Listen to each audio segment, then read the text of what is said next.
LGBTQ members of Generation Z face some unique challenges. This is the focus group.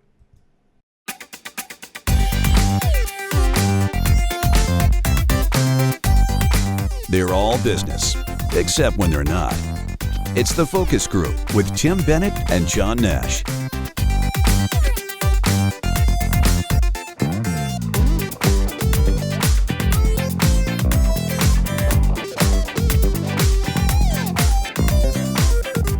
Welcome to the focus group. John Nash here with my good friend and co-host Tim Bennett. Find us at focusgroupradio.com, and that includes information about our Tuesday podcast called TFG Unbuttoned. And when you're at the website, you'll learn all about our partners and sponsors as well, including Deep Discount, which we'll talk about later in this first half of the show. So I'll give you a little rundown. We're going to do stuff that caught our eye, and then we're going to visit with Deep Discount. And then after the break, we have the Business Birthday, the only show in the universe that does business birthdays. And it's a good one this week. Tim, congrats on this one. I like that alignment. And then we have a shop talk, which I teased at the beginning of the show, which is a wonderful article about how LGBTQ members of Gen Z are facing some very interesting economic and social challenges that were surprising, especially given what we would think would be the acceptance of LGBTQ people in America. But the study was kind of revealing, so we'll go into that. And that's, as I said, in the second half of the show. So I took out my violin for that article. Do not. We'll get there when we get there, but I know what you're talking about because interesting stuff. Interesting stuff. All right, so welcome to the week before Thanksgiving and Black Friday and Cyber Week, and then it's the it's the rather short slide, I suppose, into the Christmas holiday, right? Yeah, a lot of people here I noticed have their Christmas lights out already, and people have decorated for Christmas, and I was forced to play Christmas music this weekend. I don't know. Have you started all that yet? No. Bob has a hard and fast rule. Christmas does not begin in the household until the weekend after Thanksgiving. Bob's got to get with the plan.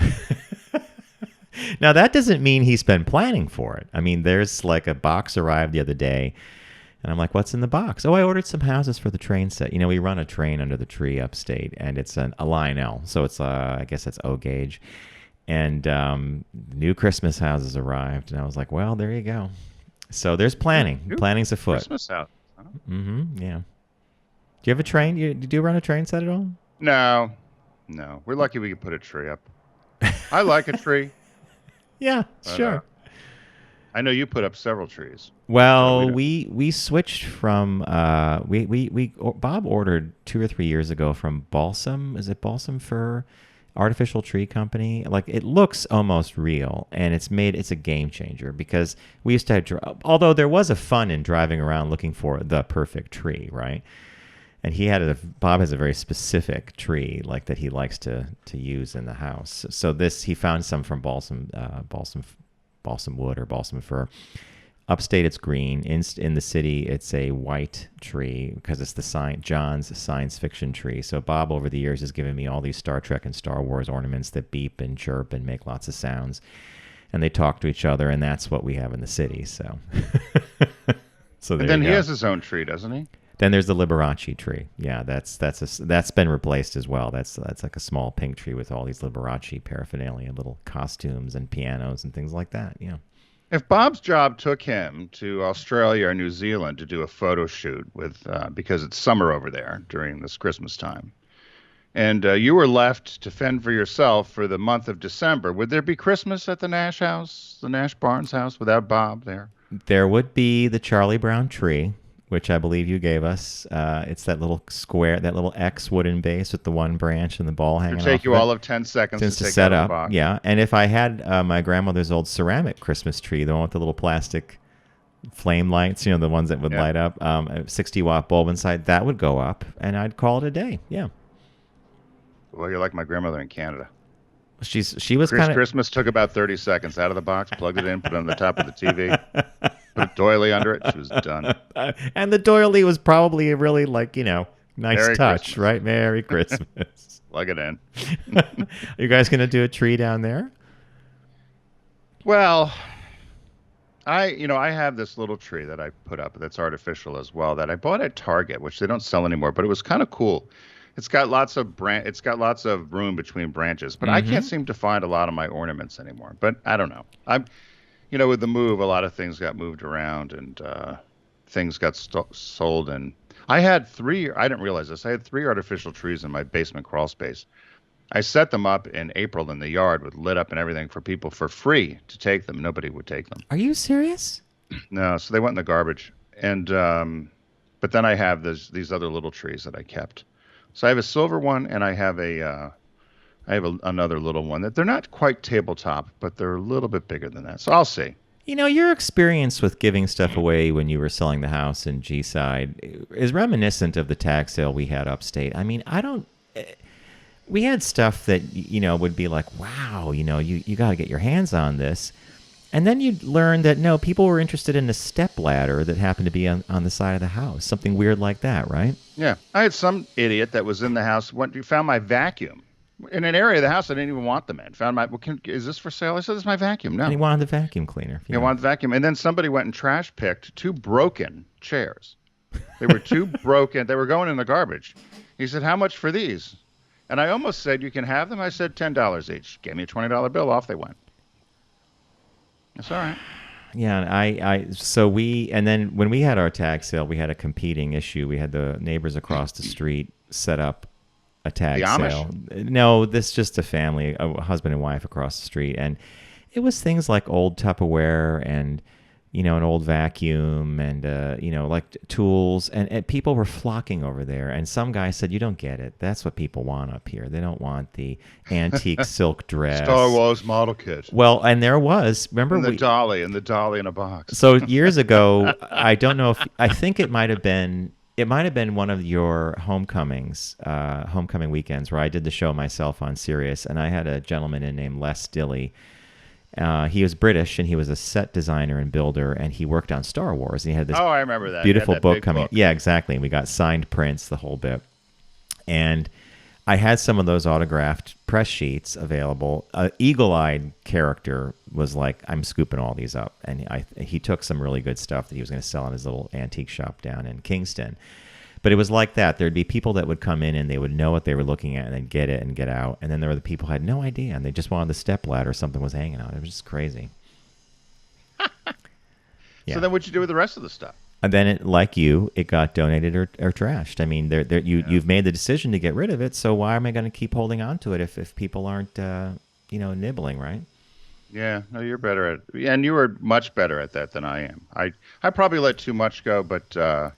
if I had to move now, I could go pretty quick. Yeah, and look, you made decisions. You're not going to worry about this. 5-6 years from now, you're not going to remember something you had in the tag sale. It's just done. Yeah. Although I was looking for stuff the other day, and I don't know where it is. Someone's, oh yeah, you sold that. Oh, okay. At least that's what I was told. Yeah, and I've had that too. When we moved, I discovered that some stuff that I thought I had packed had inadvertently not been moved, but anyway. Yeah, that's been sold. Yeah, Jay, that happened to Jay, Jay and Jason. She had a whole collection of something. I think it was that sea glass or something. Yeah. All went right in the dumpsters. Where's that sea glass? Oh, honey, I think that got mixed up. Jason. And something else. Very clever. Before we get more people into trouble, we better say what caught your eye. What caught your eye? Here's what Tim and John found. This is kind of a boring business story, I guess. I don't know whether it You're spinning it already. You're spinning it. I know. I'm that was a bad lead-in. But I saw this headline and I started reading it because I always thought of getting one. I know you and I have talked about it over the years. So the headline is "Demand for standby generators is surging," as the event has turned every house into its own office park. So, of course, we've had, and there was some stat that the U.S. Weather Service put out that 3 of the nation's last worst storms happened in the last 4 years, in terms of outages and power loss and so forth. And I lived in a neighborhood when I was in Pennsylvania where if you sneezed, the power went out, and so it was because there was lots of trees and it was very dense. And of course, we never buried power lines back east. They got smart as we moved and moved west, and people buried utility lines in the underground, but.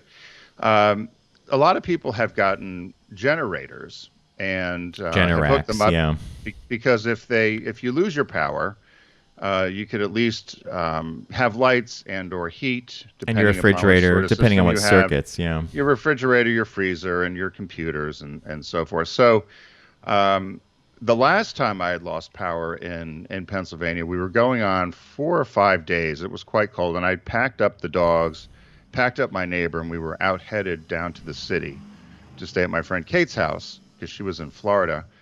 And we finally said enough because we were trying to heat the house with the gas stove and the whole deal in the fireplace. Mm-hmm. I know And that so feeling. as we left, the power came back on, which we were thankful for. So a lot of people have gotten generators, and there's two types. There's a standby generator, which is very different than a regular one. Standby is something that is actually hooked right into. It's about the size of an air conditioner, and it's permanently installed in your house. And it's linked to either a fuel supply like natural gas or propane, and it's wired directly so that if your power goes out, it immediately within seconds goes on and starts powering up everything. Clicks on right away, yeah. Right, or there's the portable ones where you have to actually put fuel in yourself and they make noise And they're dangerous. They can be dangerous. Well, you have to make sure that you Yeah, have that away ventilated. because of the carbon monoxide and ventilation, and they all need to be installed properly. There's lots of stories about people that think they're going to do it themselves and end up messing up their electrical grid. But they're talking about how these generators now, if you want to order them, there's such a demand now with everybody working from home that people have realized that if, as winter comes, particularly if you live in an area where we're prone to a lot of storms and power outages across the country, that if the power goes out and you're out for 3 or 4 days, it could really affect your business if you're working at home. That's right. And you don't have any power. Yeah. So they're trying to. So, want to guess how long the wait is for one of these generators? And you're right. Generac sells about 70% of them in the country, but Briggs and Stratton does one, and also Kohler does them as well. But Generac is the big supplier. But you want to guess how long the Yeah, wait is now? I'm guessing 9 to 13 months. It's 10 months. So 10 you're pretty. months. Okay, very good. Yep. And the price has also shot up. So it's about 10 to 12,000 for one of these standbys. And the price has increased $2,000 in the last couple months as demand has skyrocketed for these things as well. And then they gave an average, which I was a little surprised about. They talked about a couple of different states. So they said in Pennsylvania, for instance, the average person was without power for 5.9 hours last year. The average in the U.S. was 7.6 hours. In New Jersey, it was 15.7. Yeah, they've been hit by some major storms. Yeah. And then they said that overall, the state with the worst power outage. You want to take a guess? Was it Texas with that recent? No. Florida, perhaps? No, you're in the right area. Oh, Alabama or Louisiana. Louisiana. Okay. Louisiana has always notoriously been the hardest hit state, with customers averaging 72 hours without power per year, which is about 3 days. So they said that. As people have decided that as they're working from home or working remotely, that they've turned their houses into an office space, that they need these generators. I don't have one. I don't plan to get one. I don't know if you do. Oh, we looked into this upstate. We had a massive ice storm come through. And like your experience in PA, we had 7 or 8 days without power. Now, we didn't have to be there. We could come back to the city. But our neighbors, Todd and Marge was like, Todd, I'm not going through this again. We're getting a generator. So they got a massive Generac. It has dual propane system built underground. Turns on to do a test every Sunday. Right. And it can run the whole house because she wanted hot water. She wanted the ability to have the refrigerator running. And those are, each circuit is like an upgrade in the size of the generator. They're all over upstate. It's for water with wells, right? Too. Yeah, and to pumping your water. So it turns out that they actually increase the value of a home a great deal. That's an interesting one, and it's a good caught your eye because it's just one of those things that unintended consequence, right? We're all home. Yep. We need power. All right, so what caught my eye is something different. You're going to really appreciate this. I got suckered into some direct mail. Uh-oh. So I'm doing a show and tell. The first thing it arrives, it says this. Let me see if I get the camera. GA? Please. No. See, it says please, and then you flip it over. Please help. Please help. And I see little Christmas bells on the bottom. Like a red Sharpie? Yeah, well, like someone hand wrote it. And this is from St. Joseph's Indian School. All right, the first thing I pull out of this thing is this. Mittens that have a dream catcher, one of those Indian dream catchers on it. Okay, so that's the first thing. And on the back, there's a whole story about dream catchers and what they are. All right, so you got the red mittens, right? The red mittens. Wait a minute. Did this come addressed to you personally? We're getting there, yeah. Oh, okay. And then a whole bunch of stuff's inside here. I mean, we're talking gobs and gobs of stuff. You know, the things you put on letters. Oh, I love those. Yeah, I do too. Then there's a calendar, some kind garbage. of okay. Then there are a bunch of Christmas cards, all set for you to send to your friends, etc. But I was most excited about just your style, by the way. Yeah, exactly. I hope I get one of those. Yeah, so I was super excited about all this, and I thought, I think I might be donating to this organization because of all. And there was a pad and a pen and all this cool stuff they gave until I read the name on the return address labels, and the name was John L. Nash. John L. Nash. Do you know what the entire good feeling I had towards the Indian school went down the toilet? Because you know how I am about my name, right? That's John T. Nash. Let me get the camera to focus. Yeah. So it was John L. Nash. You got it, babe. But they had the address right. Oh, yeah, they had everything but the middle initial. And I'm very particular about that. And no, I'm not going to use the mittens. You're going to send them all back? Well, I saved it for Caught My Eye, but now, unfortunately, I'm going to put the mittens in we have a swap table downstairs that I'm going to use. I'll put them on the swap table. But everything else, everything that's with my name and address on it is useless because I'm not going to start crossing out the L and putting a T in. I guess I could if I want to be environmentally correct, but... Take a black pen and just make it a T. Yeah, exactly. It's just... So but the minute Bob caught wind of that, the L, he just goes, "Oh boy, they're not getting your check." I'm like, they were close. I was going to be. Well, I wonder how you got on the list. I don't believe I've had one of these care packages from them before, so I don't really know. But did you look up the school? Yeah, I did. I did. Yeah, it's a fine institution, but I thought if they're spending this much on fundraising, right? That's a lot of money to send that package out. I wonder where they located, back in Wyoming or something. I'll tell you. I wonder where they found you from. They are in Champlain. Well, Illinois, South Dakota. Oh, South Dakota. Yeah. There you go. I just thought you'd appreciate the amount of work and material that went into that envelope to mail it out. And then, and to only have it, and to almost succeed in getting a donation, but it fails because I'm a T, not an L. And I immediately was off the hook. I'm like, okay, the children are going to have to find another way. Well, yeah, that reminded me of the time when, what was it, Sirius XM was doing a drive to try to get us to sign up for the radios. I remember that. They were calling me Mr. Outback, and the first name was Subaru. God, all right. When I was working, hello, can I please speak to Mr. Outback? And I laughed. I said, speaking. And they went through going through the whole spiel. I said, by the way, I said, are you looking at the name? I said, what's the first name? Subaru. I said, Subaru Outback. I said, that's not a name. That's the name of a car. It's not the name of a person you're talking to. She had no concept. Yeah, there you go. And they lost you there. Anyway, moving on. Many of you know that Deep Discount is a partner of ours here on the Focus Group, and we would like to have you visit them by going to our site, focusgroupradio.com, clicking on the Deep Discount logo, and beginning your shopping extravaganza, or I like to say going down the rabbit hole. Site-wide sale, site-wide winter and TV sale, everything's up for grabs, and I think Tim is going to surprise us with a very good pick. So what did you select as your selection this week? I picked Merry Sitcom, which is Christmas classics from TV's golden age.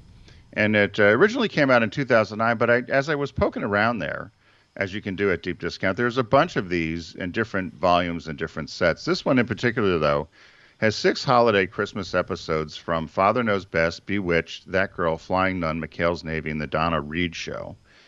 And a lot of times you can't see these shows anymore. It's $6.25 for the DVD, so how can you pass it up? And you can get a bunch of these. I think they're great stocking stuffers. I think this stuff, I've said this before, these sort of things, if you're having a holiday party or a cocktail party, they're fantastic during the holidays. Yeah. You just put them on in the background on your big flat screen, and people are there, and they just run, and it's because they're always campy. Yep. these old black and white shows. And then there's the later one that has Petticoat Junction and stuff. So anyway, that's what I picked. Excellent job. I love this one. I went nostalgia for me. I happened to hit on this, and it's Mad Max Beyond Thunderdome, the one that stars Tina Turner. I only got it, or I want to get it, because I haven't seen it in 4K or Blu-ray, and I bet the quality is great. The third film in the futuristic Road Warrior series pits Max against Auntie-Entity Tina Turner. What came out of that for all of us was, remember the song "We Don't Need Another Hero"? I just watched that video this weekend, which was hilarious. In her concert. Yeah. With her skirt up to her hooch. So just for fans or listeners to know, I saw this movie no less than 7 or 8 times in Times Square with my friend Greg. That's back when we used to have a balcony that you could smoke cigarettes in, etc. We would go, I used to be able to smoke in movie theaters back in the day. So this was a nostalgia, like me going down memory road, seeing, I want to see this in brilliant, crystal clear, like I was in a movie theater. So I picked Mad Max Beyond Thunderdome. And the release this week is one that I think Tim and I are going to be very interested in, and it's called Bee Gees, How Can You Mend a Broken Heart? Distinctive harmonies driven by their unmistakable voices have made the brothers Gibb musical forces to be reckoned with since the late 1960s. Now their incredible story is told in this informative documentary that covers everything from sibling strife, which I'd like to know more about, to their enormously successful disco era, to the passings of Maurice, Robin, and their younger brother Andy. So it's 101 minutes, widescreen. It came out last year, or the release date says 2020. Oh, yeah. That's falsetto, right? All very falsetto. I saw this, by the way. You did? It's fantastic. So it's a must-have. Yes. If you're a beat. Okay, because so much of their music roots us in particular moments of the 70s and 80s, right? So you can't hear certain songs and not think of Saturday Night Fever or Xanadu or any of this stuff. So actually, that was Xanadu was a different band, but still. Well, there's so much more that they were involved in too. Rather, everybody knows them. They're famous for Saturday Night Fever, right? Yep. But there was so much more that they were involved in, and so much more influence that they were part of. So no, it's a great documentary. So as John said, head over to focusgroupradio.com, click on the deep discount logo, start shopping away. It's the Black Friday and Cyber Week sale. I picked Mary's sitcom Christmas classics from TV's golden age. John picked Mad Max Beyond Thunderdome. And the release this week is Bee Gees, How Can You Mend a Broken Heart? And if you buy something, take a picture of it, send it to us, and mail it to letters@focusgroupradio.com, and we'll send you a pair of our famous Focus Group Radio socks. Stay with us. We'll be right back with business, birthdays, and shop talk.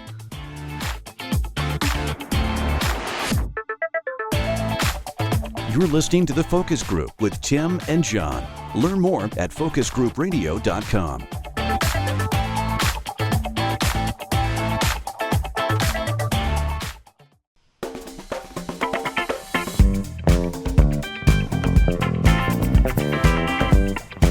Now back to The Focus Group with Tim and John. Available pretty much everywhere.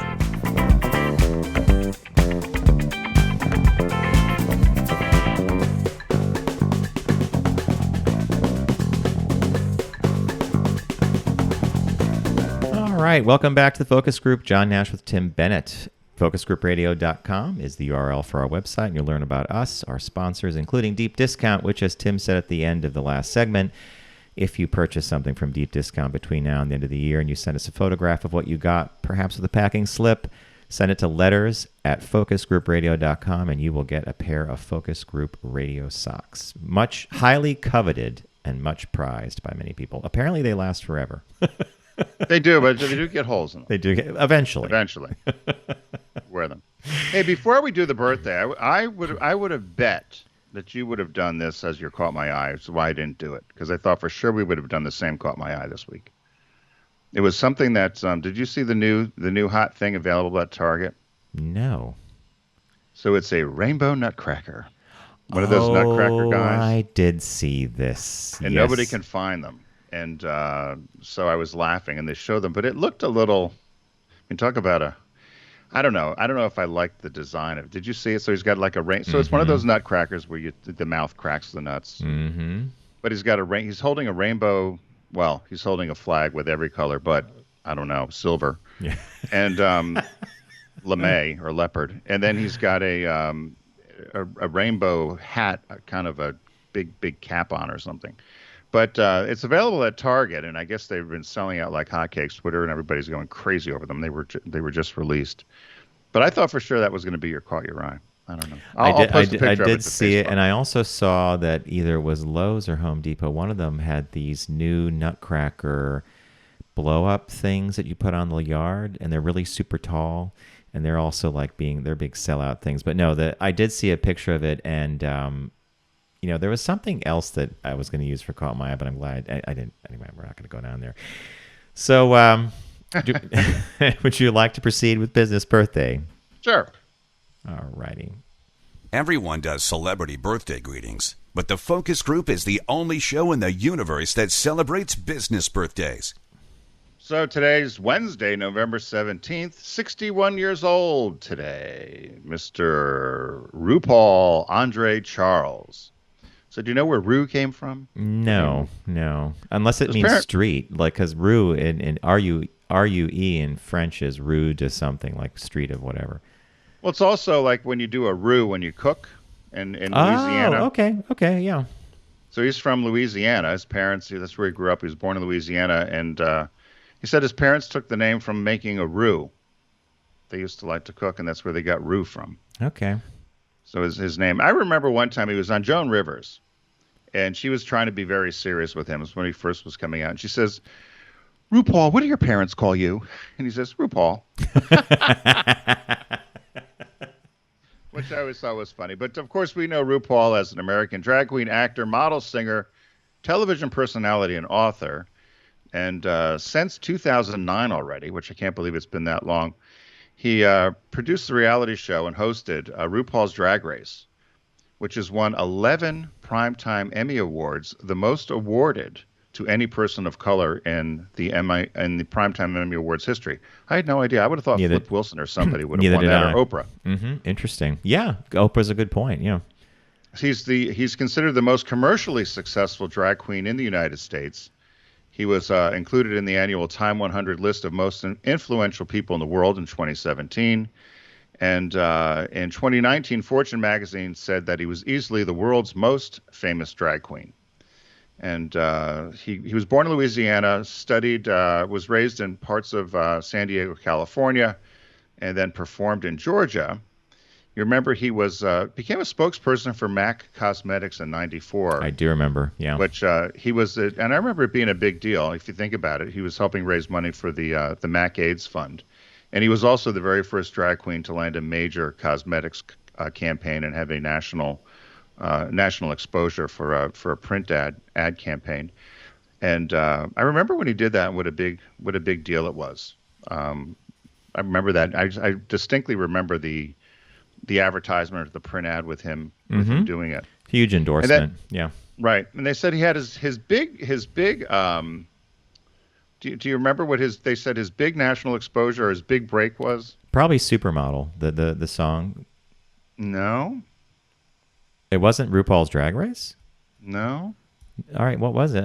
They said his first prominent national exposure was 1989 when he was in the video Love Shack with the B-52s. No way. I do remember that data point, but I would never have associated that with being his first major exposure. I would have taken the song or something else. That's fascinating. Okay. Yeah, that's what they're saying in his bio. His first prominent national exposure came in 1989. He was dancing as an extra in the video of Love Shack with the B-52s. Worked in the club scene a lot. Said he did a lot of work at the Pyramid Club in New York City. Played opposite lots of drag queens. Was a fixture at Wigstock. And then he did, from 1993, the famous hit Supermodel, the song. Supermodel. Yeah, work it, girl. Of the world. Yeah. And he's very he said he doesn't care what people think about him. All he cares about is what he thinks of himself. And he's just it goes on and on and on. I mean, the bio is quite long. It's pages and pages and pages. So I'm not going to go into all the stuff, but he's pretty much been everywhere and on everything and on every talk show. And certainly interesting to listen to. He's notoriously late for stuff. I remember I saw him actually of all places in Wilmington, Delaware, I was with our friend John P. Brown. We had tickets to go see him perform. In I think he sang Wilmington? Supermodel 4 times in a row. Yeah, because that reminds me of when I went to see Joan Jett and the Blackhearts in What's college. she They gonna only sing, had right? one. Yeah, she only sang put another dime in the jukebox, baby. Like they did that 3 times. The crowd went Right. crazy. But Right. Wilmington, what were you like at a bank or something? I mean, I don't even know. It was some like, and it was late, like an hour and a half, and to the point where we were just going to leave. But at that point, when you're an hour and a half in, you're like, oh, now what? So, but notoriously late, and then of course he gets there and the tape breaks, and then you realize, oh, there's no band. oh no, it's a lip sync nightmare. Lip sync for your life. Yeah. Yeah. So happy, happy birthday to RuPaul, 61 years old. What a force to be reckoned with, right? There is a drag queen in New York called Lip Synca. And Oh yes. Lip Synca is actually John Epperson, who's his real name. And he used to live in our old apartment building downtown. And I used to always see him in the laundry room. And his day job was he used to play piano for the American Ballet Theater. He played the rehearsal piano. And then by night, he would be Lip Synca. And I saw him in the laundry room one time, and I think I made some comment about I don't think Lip Synca does her own laundry. She goes, "Mama's got to do what Mama's got to do to pay the bills." So Doesn't he? Isn't he very manly, masculine looking? Like John you Epperson wouldn't. is no, he's very Yeah. slender. I think you're thinking of Varla Jean Merman up in P Town. Oh, okay. He's the one that's really like big shoulders, works out Right. all the time, hilarious, and he does the Varla Jean character, but. That's Yeah, right. he's the one that's extremely out of drag. He's like, wow, that's You would never guess that's super who it butch was, guy. yeah. Yeah.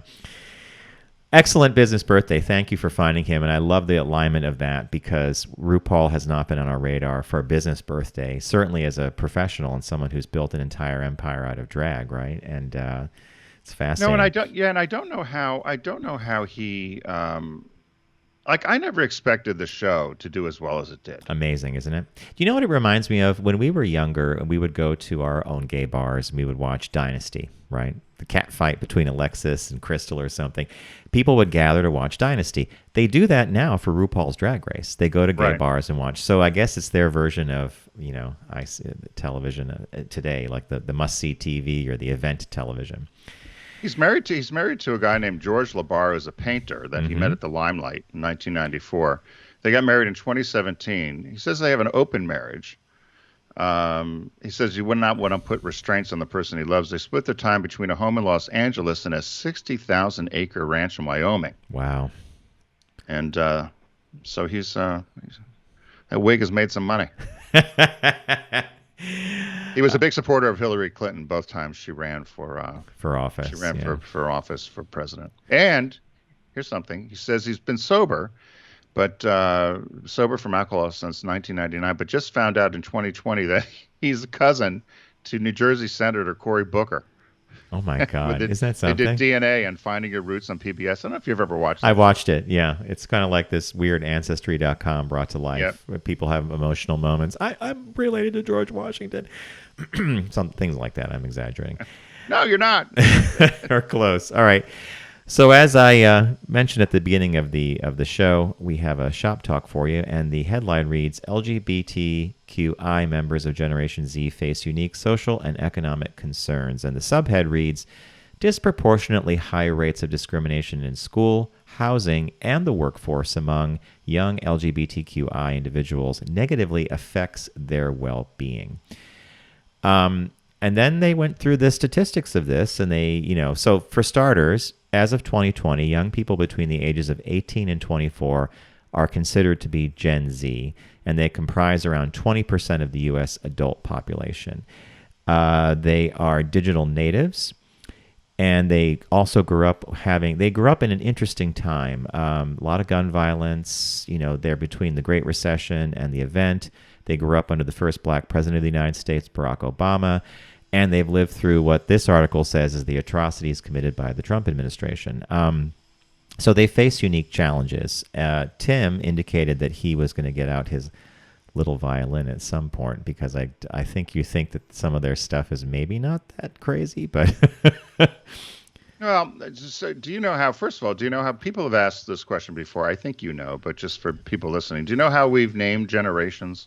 how generations get named? No, Gen I do. X and Yeah, I think you and I are at the. I'm not even sure where we fall because they keep changing us. We're either at the tail end of baby boomers or are we Gen X? I don't know. we're baby boomers, and because 64 is the end of baby boomer. Okay, okay. So we're at the tail end. But what they did is they decided that we really weren't, because a lot of our parents are baby boomers too. So what they've done for our group is they call us Generation Jones, which is kind of a subset of the baby boomer, which means that we were more Rolling Stones, not Beatles. We were more, Okay. we didn't do there's a gap between something. We were Brady Bunch, not necessarily some of the earlier sitcoms, perhaps. But so they named the generations just after when the country started. So the decades of generations. So Gen X was just simply the 10th generation of Americans. Interesting. Okay.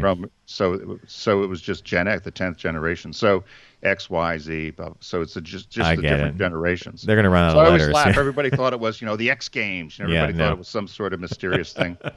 But that's how they were. All right. So as we dive into this, I'll just put up the statistic. They kick off a couple of categories with overall 57% of Gen Z respondents reported experiencing some form of discrimination in the year prior to the survey, which was conducted in early 2020, compared with 42% of millennials, 30% of Gen X responders, and 19% of baby boomers. So the first category they kick off with is mental health disparities. And here they look at a couple of stats. The two that kind of stuck out at me, and I'll just phrase it by compared with older generations, LGBTQI Gen Z individuals experience much higher rates of mental health issues, including symptoms of depression, anxiety, and suicidal ideation. These general feelings of hopelessness, nervousness, or unwillingness to live stem from an array of factors, including financial and housing instability, lack of access to mental health services, employment uncertainties, and unaccepting families, and then they're exacerbated by the event and the Great Recession. So the two stats that stuck out for me were 86% of Gen Z respondents reported that their psychological well-being was negatively affected to some degree by discrimination in the year prior to the survey, which would be 2019, and 67% responded that their physical well-being was negatively affected to some degree by discrimination. This just intrigues me because they're talking about discrimination, and we all have this opinion or this impression that this generation is so accepting, and they are perhaps, but I would not have thought these numbers would be this high for a generation raised with all this inclusion around them. Yeah, no, exactly. That was my point exactly. It was very contradictory to me. So a paragraph or two before, it said, young Americans, they're more racially, ethnically diverse than previous generations. They're more open, they're more accepting. And they went on and on and on about how this is like the most, diverse, accepting, loving generation. I know, by the way, it's also the most bullied. And I thought, well, so what is it, right? And we all know kids are difficult. And then when I went through the stats, as you just did, and read that, I said, is part of this manufactured by the parents or social media? Because part of it, and even though you and I don't have kids, but our generation that has raised these kids, people have talked about this before. They were never want for anything, right? They got whatever they wanted. Everybody's a winner. Everybody wins and everybody gets a trophy. So there was never any sort of, no, you can't do that, or you can't have that. Or maybe you don't get picked first for the team, or maybe you don't get that job, or maybe you have to wait your turn, sort of thing, which we all grew up with. And so I wonder if social media and the immediacy of, I want a bike, rather than saying, well, you can get a job and work for it, or you can wait for your birthday or a special event, versus, oh, okay, honey, we'll go shop for one right now. I wonder if some of that had to do with it, of feeling, I'm not wanted. It's too stressful. It's keeping up with everybody, and I need the new iPhone. I need the new this. I need the new that. And you see all the social media stuff posting. That's an interesting take on it, where you're basically saying the pressures of being inside that bubble of social media and Facebook and all that stuff, and just the immediacy of our media and culture, are pushing buttons that we never had pushed because you couldn't get something that quickly when we were young. Like, I need this. In other words, the culture of capitalism is, you need this, you want this, you have to have it, right. You have to be this way, you have to look this way. That's interesting. It's not a bad take. The next category they looked at was education. The majority of Gen Z individuals are college age or younger, meaning that much of the discrimination faced by LGBTQ youth takes place in school environments. Compared with their cisgendered heterosexual counterparts, LGBTQ students, particularly transgendered students, face disproportionate rates of bullying. So the stat that I pulled out of this one that I thought was perhaps the most representative was 35% of Gen Z respondents reported making specific decisions about where to go to school to avoid experiencing discrimination. Now that one, I don't know why that one stuck out at me. Was there a different stat that was the one for you? No, I also had, I'll be the old grump on this, and I actually had an argument or a discussion, which ended up I was told I was a dinosaur. If we were back on Sirius, Matt would play the Andy Griffith theme, right? But I said I said some of this goes back again to this. They're the most accepting, the most loving, the most diverse. To me, there's a false sense of acceptance by some of these kids because you and I both know, you and I, and this is where I got dinged by my discussion I had with this younger person. You and I had gone to an industry event. I won't say what it was. There were two men that were dressed very nicely, very attractive, tall, in nicely tailored suits, wearing high heels. Yeah. With their beards on. And despite them being very attractive and so forth, you and I both know that in most corporate environments, that's not going to fly. And that's also not going to fly at school. You might go in once to pitch business, or you might go once to school like that, and maybe somebody won't pick on you right in your face or right to your face, but they will behind your back. And it's no different that if you were in great shape and you were a straight guy or a woman with a great body, and you went to a corporate event. Say you were at a resort area with a corporate event, would you be strutting around in a little tiny Speedo? Nope. Or a thong? No, you have to read the audience and know the room and know what's going on, because in some cases you have to play the part. Mm-hmm. And so you just can't all of a sudden, everybody's like, oh, they're living their authentic self. That's fine. But sometimes there's consequences. Yeah, and you know what you're talking about? Tim and I have a lot of firsthand experience with this. It's the water cooler or after the meeting chatter that a lot of people aren't privy to or they don't hear. So let's say the example that Tim gave of these really well-dressed young guys in these really like slim suits, whatever, but wearing basically high heels and some other... Not basically. They were like 8-inch heels. Big high heels. In the boardroom setting or the meeting setting, they would have been treated with deference and respect. They would have made their point. They would have sold whatever they're pitching.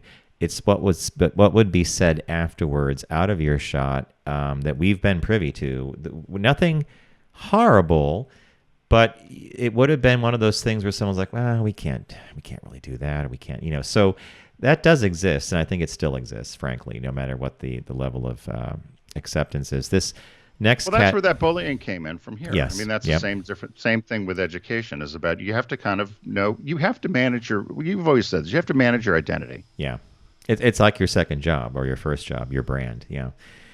This next category of a pain point for Gen Z is financial disparities. And the big thing that I highlighted here was student debt affects many big life decisions, preventing young people from buying homes, moving to new places, getting married, starting families, reaching financial stability, and more. And then the stat that I also pulled out there was 63% of Gen Z respondents who reported discrimination in the year prior to the survey, 2019, said that it negatively affected their ability to be hired to some degree, compared with 57% of millennials, 60% of Gen Z, and 40% of baby boomers. But I go back to that one. For me, I could read all this stuff about the finances, but when I read that student debt affects many big life decisions, this is not just LGBTQI individuals. This is a lot of individuals in the Gen Z category who... Could you imagine graduating with $250,000 debt for going to like Northwestern? Like you and I would never have done that when we were younger. We couldn't afford to do that, right? Well, and you also, I remember a professor telling me this. If you majored in sociology or women's gender studies with a certificate in French and Mayan art history, and you have a $200,000 debt, that's your problem. That's not mine. If you can't find a job, you probably would have liked to have majored in French. Or majored in something different, maybe, but you knew you had to get out and fend for yourself. And so a lot of these kids that major in some of these ridiculous majors, I hear them all the time, and I just look at them and say, really? You thought you were going to get a job with that? Now, a liberal arts education is good because you do get a well-rounded education, I believe. But there is a point where you have to say, if you racked up that kind of money, both of our nieces on our both of our sides figured out how to get through their school educations and get it, and get through it without racking up $250,000 worth of debt. That's true. It can be done, and you and I had to do it ourselves. It can be done. You and I both worked. If you made bad choices, or you made a choice based on society telling you that degree is going to grant you like a major paycheck or something like that. It's just how you put yourself through school is going to have a very this to me says less about LGBTQ Gen Z than more about decision making when you're young and how much to pay for education. The next category was housing disparities, and I looked at the only stat that really stuck out for me there was avoidance behaviors. Like apparently with housing, people like tend to think about like I don't want to be here, I don't want to be there because of discrimination or that they might have encountered something. Was that you probably took a different thing away from housing, or maybe it was the same. No, I didn't. I agree with you on that. Housing's a difficult issue about. You want to be in a safe area. You don't want to be somewhere where you're not safe. So I didn't have an issue with it. They like 45% avoided law enforcement, 45% of Gen Z reported avoiding public places, 35% said they would avoid a doctor's office or something like that. So as I got further into the article, the shock of, this generation is experiencing all this kind of wore off. And then other parts of my brain kicked in and I'm like, I get it. When I started factoring in money, housing, and a few other things, it may be specific to LGBTQ individuals from Gen Z, but I think a lot of Gen Z would be suffering from this. And I see we're running up against the clock, Mr. B. Yeah, no, it's you're exactly right. It's I think it's overall, but I would say you're correct. You and I have said this overall, not just Gen Z. It's still okay to discriminate against LGBTQ people. We've said that for a long time. Right. Yeah. And that's that. So, hey, thanks for joining us today. Be sure to head over to focusgroupradio.com, click on the deep discount logo, start shopping away. As we said, they've got a great sale going on right now, and you can start doing some of your holiday shopping there. Also, follow all of our media at focusgroupradio.com, including our podcast, which is TFG Unbuttoned. And be sure everybody has a safe week. And we'll be sure to see you in the well. It's Thanksgiving next week. We'll have a show. We'll have a show next week. Yeah. So we will have a podcast and a new show next week. So everyone have a great week, and we'll see you then. Take care.